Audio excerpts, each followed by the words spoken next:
O sistema Just in Time, o sistema Just in Case, versão brasileira Alamo.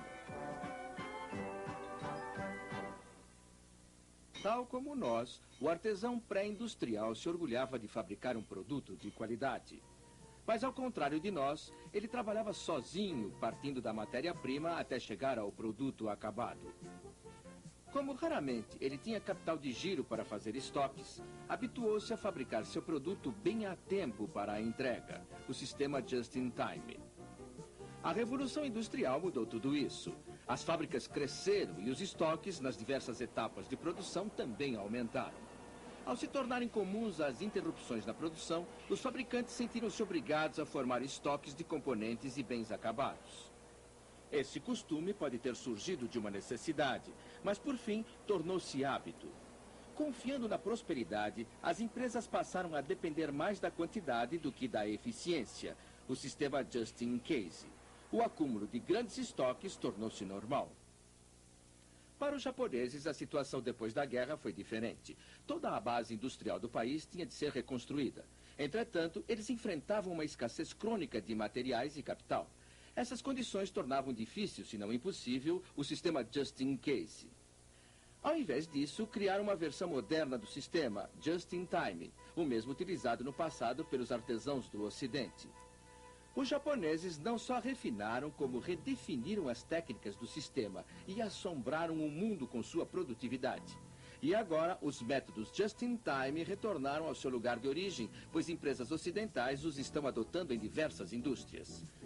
Vamos examinar nesse vídeo em que aspectos o sistema Just in Time difere do Just in Case. Primeiro, vamos observar o modelo de uma linha de montagem e comparar os dois sistemas em funcionamento. Nós temos aqui uma pasta lisa que vem de um fornecedor externo. O trabalho deste grupo consiste em transformar a pasta em um produto acabado, com etiquetas divisórias e embalagem. Para isso, os 5 empregados dessa linha de montagem cumprem tarefas bem definidas. A pessoa número 1 pega as capas em lotes de 12.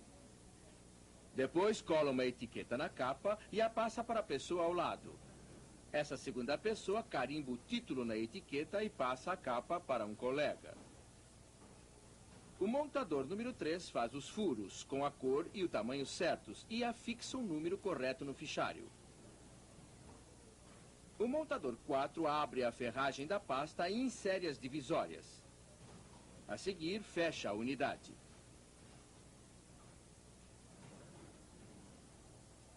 A última pessoa na linha embrulha as pastas e as coloca em caixas, prontas para serem expedidas ao cliente. Temos ainda, é claro, a inevitável controladora de qualidade, que abre pacotes ao acaso para verificar a qualidade do produto. Adiante falaremos mais sobre essa pessoa. Além desses empregados, temos um auxiliar de almoxarifado que transporta os materiais de um lado para o outro. Atrás dele fica um amplo depósito necessário para guardar esse estoque adicional. Todo esse grupo é controlado pelo encarregado do almoxarifado, que através de um computador registra cada unidade de material que circula pela fábrica. Nada entra ou sai sem que ele faça um registro. A administração não poupou despesas para instalar esse moderno equipamento. Vamos ver a linha em funcionamento dentro do tradicional sistema Just in Case. Enquanto o trabalho transcorrer, apontaremos algumas das características desse tipo de operação. Uma das primeiras coisas que vemos é a grande quantidade de material que parece acumular em torno da linha de montagem. A montadora número 2 parece estar adiantada em relação ao colega número 3, e por isso empilha mais pastas do que poderão ser usadas de imediato. O montador número 4 parece estar rejeitando o grande número de divisórias e pegando folhas substitutas.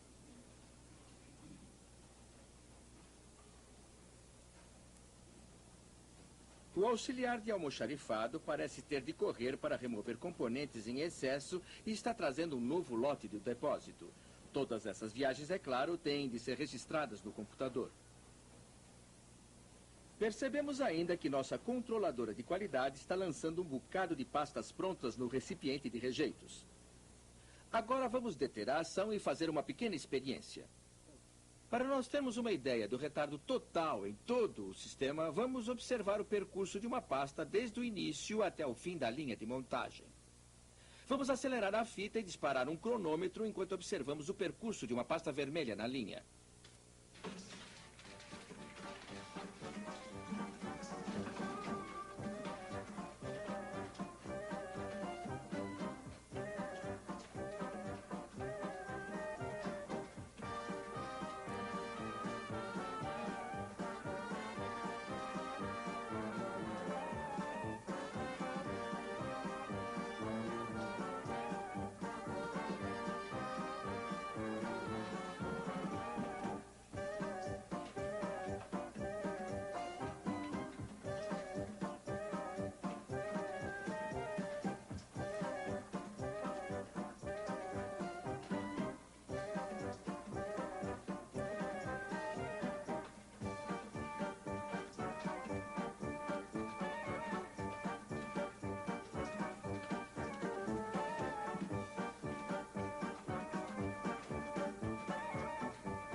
Essa pasta vermelha não voltou para o depósito como poderia ter ocorrido, mas levou 4 minutos e 23 segundos para completar o ciclo.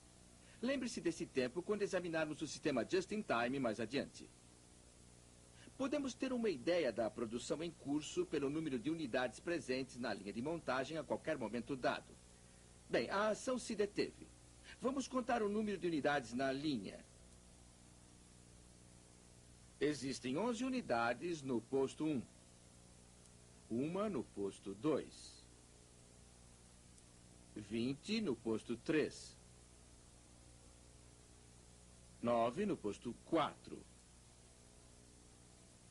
E 4 no posto 5. Isso perfaz um total de 45 pastas presentes na linha a qualquer momento dado. Podemos verificar também que a controladora de qualidade está encontrando muitos defeitos. As unidades defeituosas vão para o recipiente de consertos e contribuem, é claro, para o volume do estoque presente em toda a fábrica. Vamos ver como isso acontece. Se o furador começa a fazer divisórias com furos ligeiramente desalinhados, ele vai empilhar uma porção de divisórias ruins antes que alguém note isso. A pessoa a seu lado está sendo pressionada a meter as divisórias na pasta o mais depressa possível. Se o defeito do material for gritante, ela o joga na cesta de rejeitos e pega outro. Se o defeito não for muito grande, ela não o considera e monta a pasta assim mesmo. Não é aconselhável parar para verificar o motivo do defeito, pois sempre há um amplo suprimento, pois se por acaso, ou seja, não só a cesta de rejeitos vai se enchendo, como alguns artigos mal feitos vão passando pela linha. Por fim, a controladora de qualidade, no fim da linha, começa a detectá-los. Mas nessa fase, tudo que ela pode fazer é devolver os artigos para serem refeitos. Entretanto, quantas pastas estão potencialmente defeituosas? A controladora de qualidade tem de pressupor que toda unidade, a partir do furador, precisará ser refeita. Nesse caso, são 30 pastas. Evidentemente, sempre há outra pessoa capaz de detectar um artigo defeituoso. O cliente. Em resumo, como funciona o sistema Just in Case? A duração do ciclo é de 4 minutos e 23 segundos. A produção em curso é de 45 unidades. O número de consertos em potencial é de 30 unidades. O espaço necessário para reparos e armazenamento é bastante grande. Nota-se pouca cooperação entre os empregados, pois todos são pressionados a manter a linha em andamento. Os defeitos na produção são ocultados pelos grandes estoques, o que resulta em sucata, desperdício e muitos consertos. Trata-se naturalmente de números hipotéticos em um modelo hipotético. Mas esses números são bem parecidos com os de muitas indústrias tradicionais que usam o sistema Just in Case. Passemos agora para o método alternativo, o sistema Just in Time. Vamos começar pondo somente uma pasta de cada vez no começo da linha. Essa pasta não passará para o posto seguinte até o seu ocupante estar pronto. Observemos o funcionamento da linha.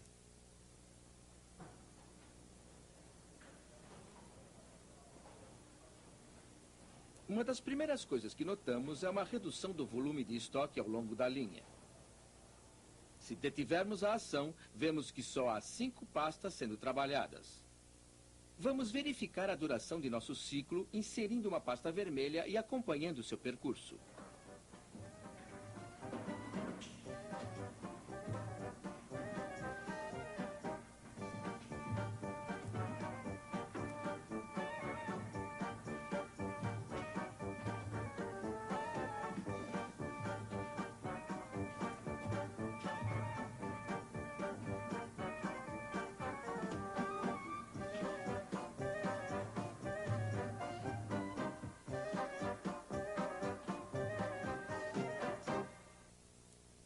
A duração do ciclo para a pasta vermelha foi reduzida a 1 minuto e 2 segundos.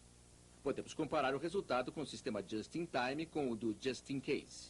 A duração do ciclo caiu de 4 minutos e 23 segundos para 1 minuto e 2 segundos. A produção em curso diminuiu de 45 para 5 unidades. Os consertos em potencial cairão de 30 para 8. Mas com todas essas quedas de estoques, a produção total da operação manteve-se igual. Vemos também que o espaço em torno da linha de montagem está bem menos congestionado. E o que foi feito de todo o espaço de depósito, agora que os materiais não circulam mais de um lado para outro?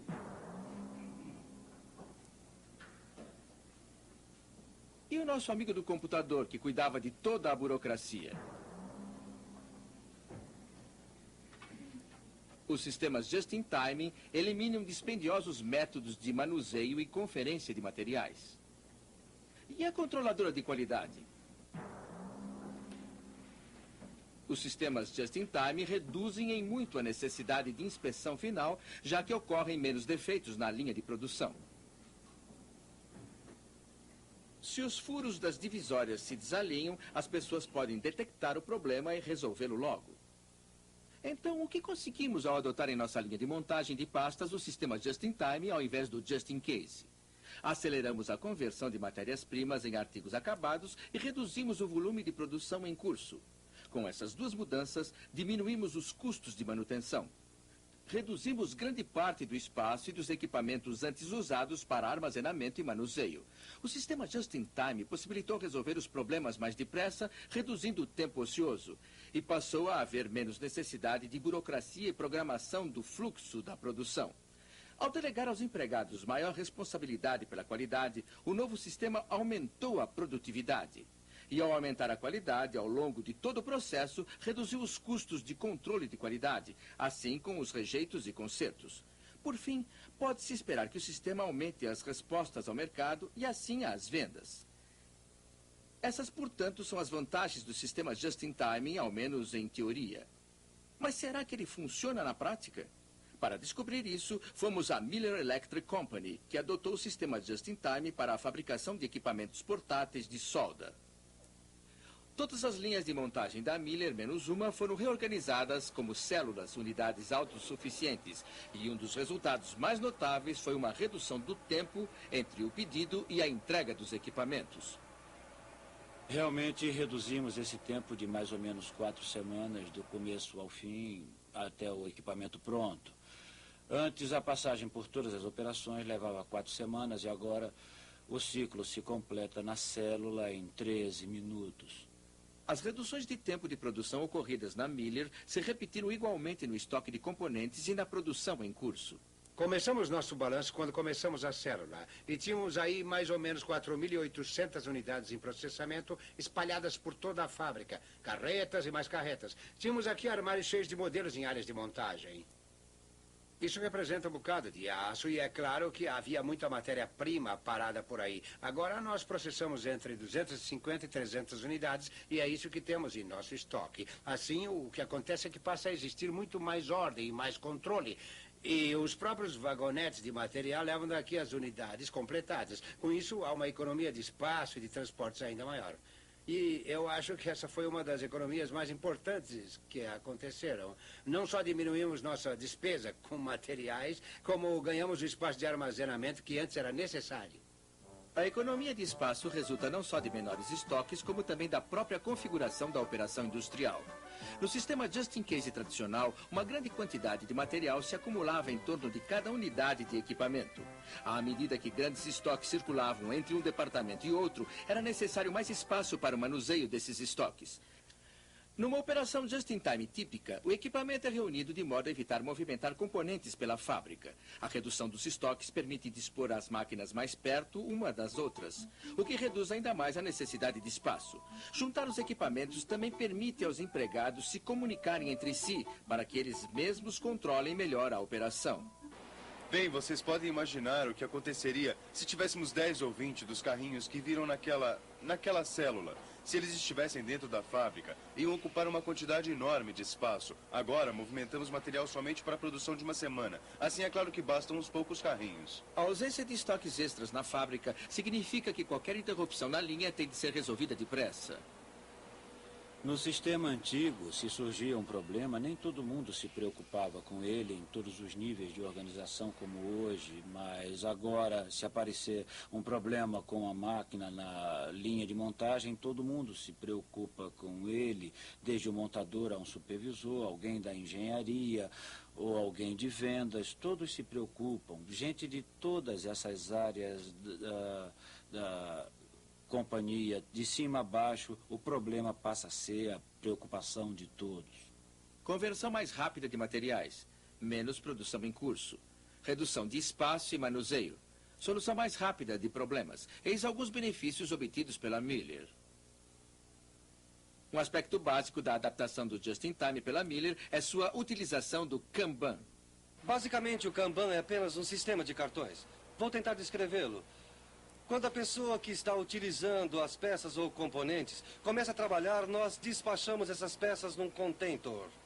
No instante que ela começa a usar uma das peças desse contentor, retira esse cartão e devolve para mim.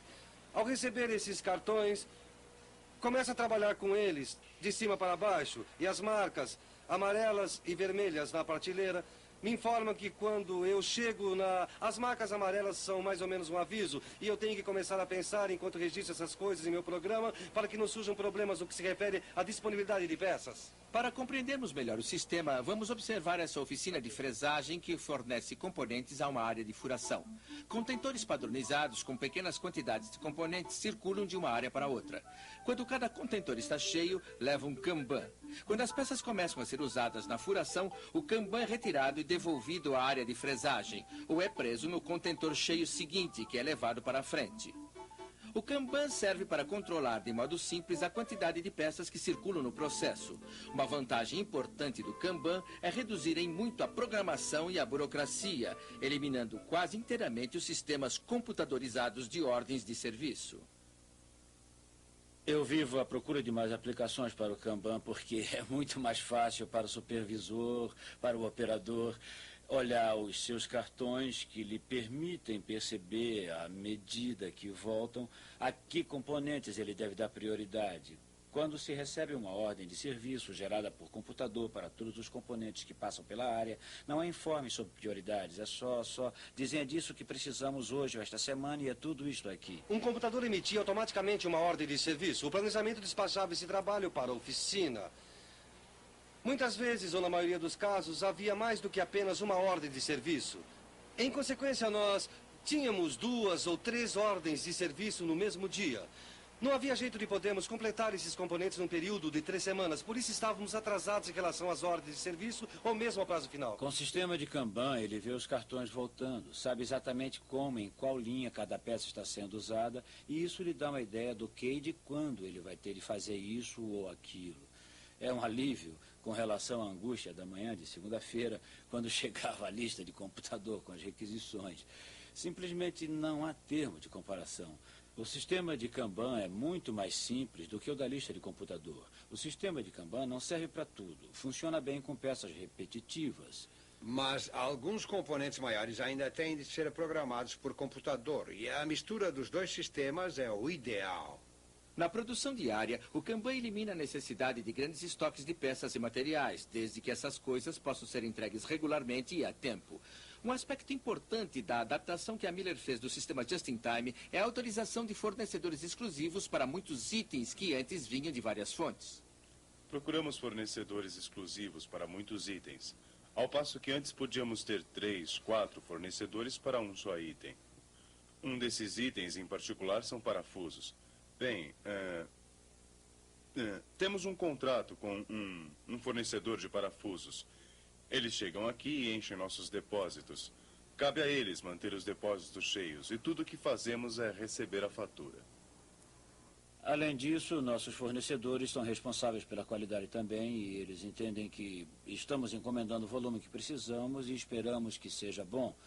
E se o material criar um problema para nós, bem, cria um problema para eles também. Em última análise, portanto, o resultado que a Miller obtém com fornecedores únicos consiste em melhorar a qualidade geral do produto da companhia.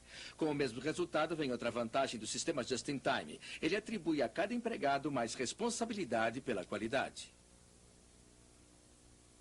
Ao invés de chamarmos o inspetor de qualidade a cada vez que aparece uma unidade que apresenta defeito, devolvemos ao empregado a questão da qualidade. E obtemos com isso melhor qualidade, porque ele sabia que precisamos de unidades boas, como disse Frank. É isso mesmo. Quando o inspetor examina as peças, só pode rejeitá-la ou aprová-la, porque não pode fazer nada para mudá-la.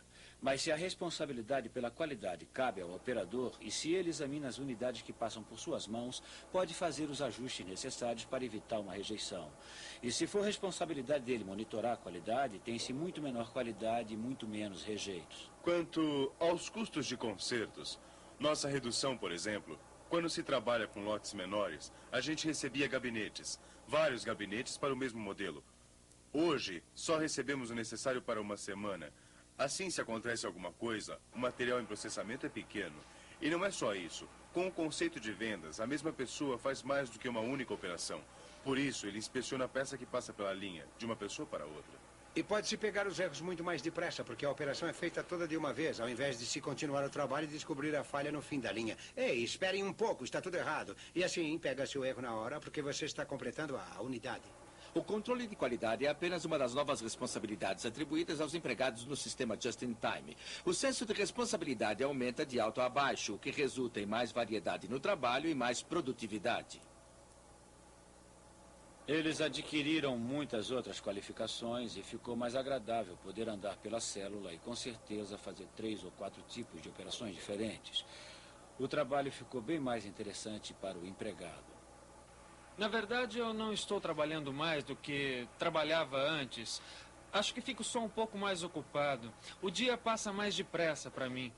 Eu acho que o sistema põe mais responsabilidade em nossas mãos. Todos os benefícios que vimos permitiram a Miller responder mais depressa às mudanças do mercado.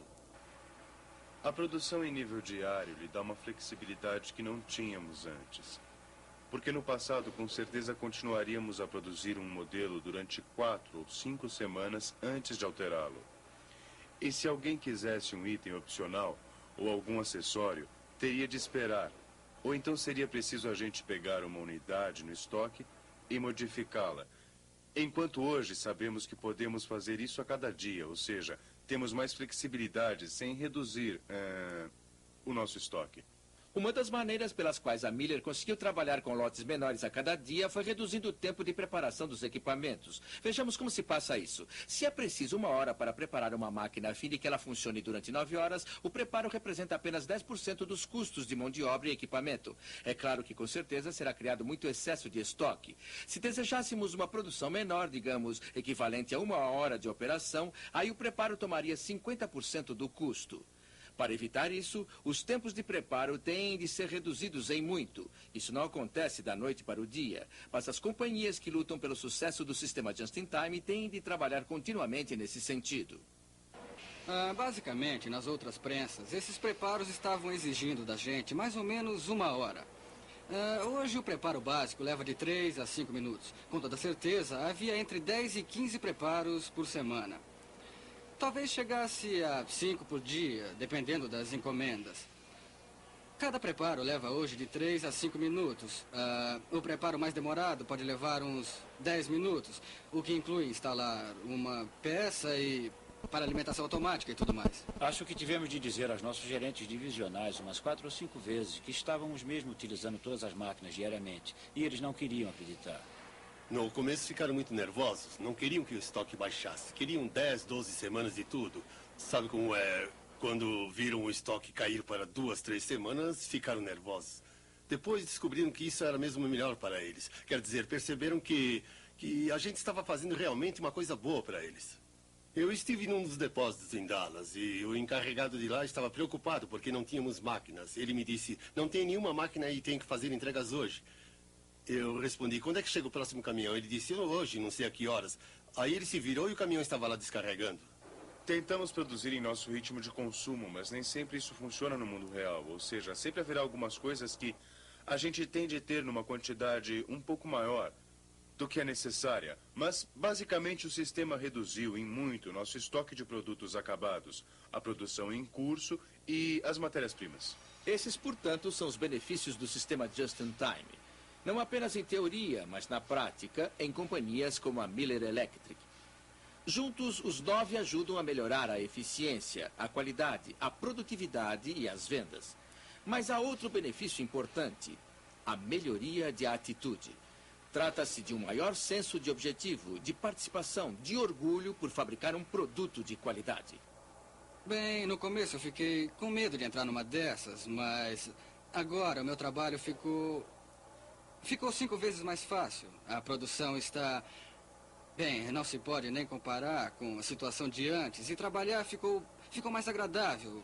Minha tarefa ficou bem mais fácil.